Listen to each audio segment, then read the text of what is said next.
સીજેપીનું જંતર મંતર ઉપર જે આંદોલન થયું હતું તેની અંદર શું પોલીસ દ્વારા પેલેટ ગન મારવામાં આવી હતી?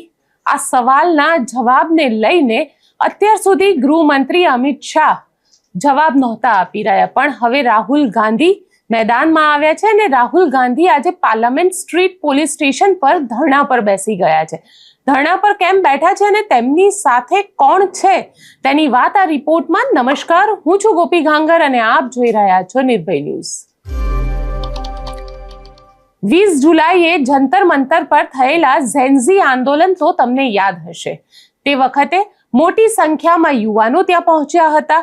આ યુવાનો ત્યાં આગળ આંદોલન કરી રહ્યા હતા. તેઓ પાર્લામેન્ટના ઘેરાવ માટે જઈ રહ્યા હતા અને તે સમયે તેમના ઉપર લાઠીચાર્જ કરવામાં આવ્યો હતો. લાઠીચાર્જની સાથે સાથે એવું પણ કહેવામાં આવી રહ્યું છે કે ત્યાં આગળ પેલેટ ગનનો ઉપયોગ કરવામાં આવ્યો હતો. ઘણી બધી જગ્યાએ એવા આપણને ફૂટેજ પણ સામે આવ્યા કે જેની અંદર જે લાકડી હોય એ લાકડીમાં ખિલ્લા લગાવવામાં આવ્યા હતા. એટલું જ નહીં, આંસુ ગેસ મારવામાં આવ્યા હતા, છોડવામાં આવ્યા હતા. સાથે જે મહિલાઓ ત્યાં આગળ હતી, જે છોકરીઓ ત્યાં આગળ આંદોલન કરવા માટે આવી હતી, તે છોકરીઓ ઉપર પણ લાઠીચાર્જ કરવામાં આવ્યો હતો.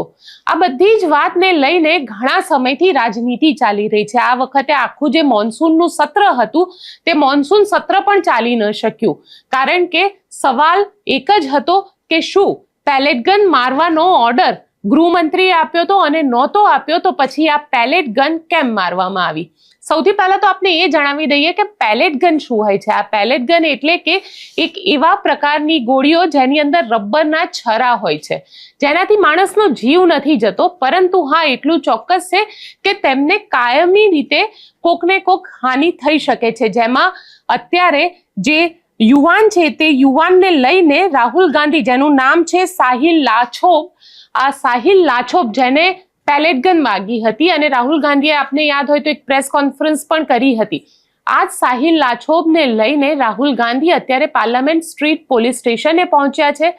પાર્લામેન્ટ સ્ટ્રીટ પોલીસ સ્ટેશને પહોંચીને રાહુલ ગાંધી દ્વારા માંગ કરવામાં આવી કે આ જે સાહિલ લાછોબ છે તેની FIR લેવામાં આવે. આ પેલેટ ગન કોના ઓર્ડરથી ચલાવવામાં આવી હતી? કારણ કે પેલેટ ગનનો ઉપયોગ જે છે તે ઉપયોગ અત્યાર સુધી આતંકવાદીઓ અને ખાસ કરીને કાશ્મીરના વિસ્તારમાં કરવામાં આવતો હતો, જ્યાં આગળ આતંકવાદીઓ દ્વારા પથ્થરમારો કરવામાં આવતો હતો અથવા તો ત્યાં આગળ નોટોરિયસ એક્ટિવિટી ચાલતી હોય. અને તેવામાં દિલ્હીના જંતર મંતર ઉપર આ સાહિલ લાછોબ ઉપર જે પેલેટ ગન મારવામાં આવી તેના કારણે તેની એક આંખમાં અત્યારે દેખાતું નથી અને એવું માનવામાં આવી રહ્યું છે જે કાયમી તેના માટે એક ખામી સર્જાઈ શકે છે. તેને આ એક આંખમાં દેખાવાનું બંધ પણ થઈ ગયું છે.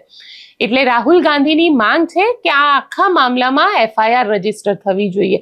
હવે ત્યાંની જે પોલીસ છે તે પોલીસ આ મામલે કોઈ પણ પ્રકારની FIR અત્યારે લેવા માટે તૈયાર નથી અને એટલા જ માટે રાહુલ ગાંધી જે છે તે સાહિલ લાછોબ સાથે પાર્લામેન્ટ સ્ટ્રીટ પોલીસ સ્ટેશનની બહાર ધરણા ઉપર બેસી ગયા છે અને માંગ કરી રહ્યા છે કે જ્યાં સુધી FIR નહીં કરવામાં આવે ત્યાં સુધી તેઓ તે જગ્યાએથી ઊભા નહીં થાય. એટલે રાહુલ ગાંધી હવે એ વાતને લઈને અડી ગયા છે કે આ પેલેટ ગન જે છે તે કોને છોડી હતી, કોના આદેશથી છોડી હતી, અને ગૃહમંત્રી અમિત શાહને અહીંયા આગળ ઘેરવાનો પ્રયત્ન કરવામાં આવી રહ્યો છે.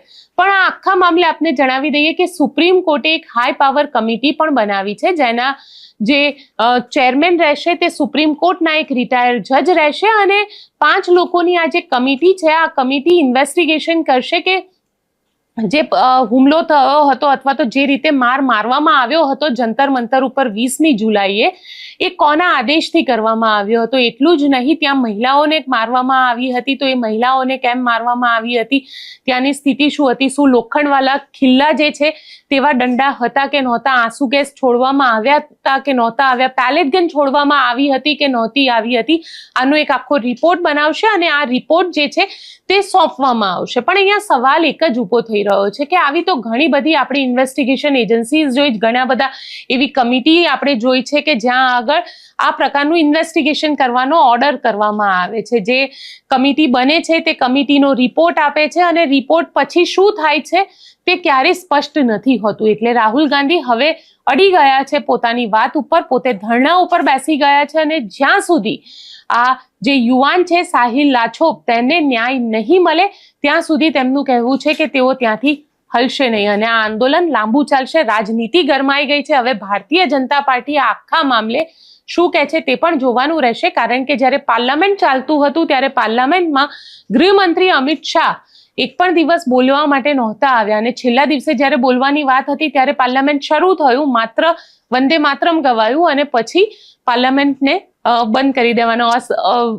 અનિશ્ચિત સમય માટે સ્થગિત કરી દેવામાં આવ્યું હતું.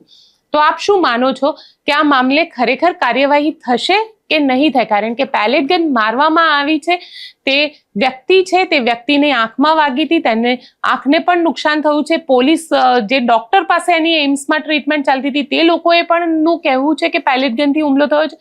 એટલે શું જંતર મંતર ઉપર પેલેટ ગન છોડવામાં આવી હતી? આપ શું માનો છો? મને કોમેન્ટ બોક્સમાં ચોક્કસથી લખીને જણાવજો અને અમારી ચેનલ નિર્ભય ન્યૂઝને લાઇક, શેર અને સબસ્ક્રાઇબ કરવાનું ભૂલશો નહીં. આભાર.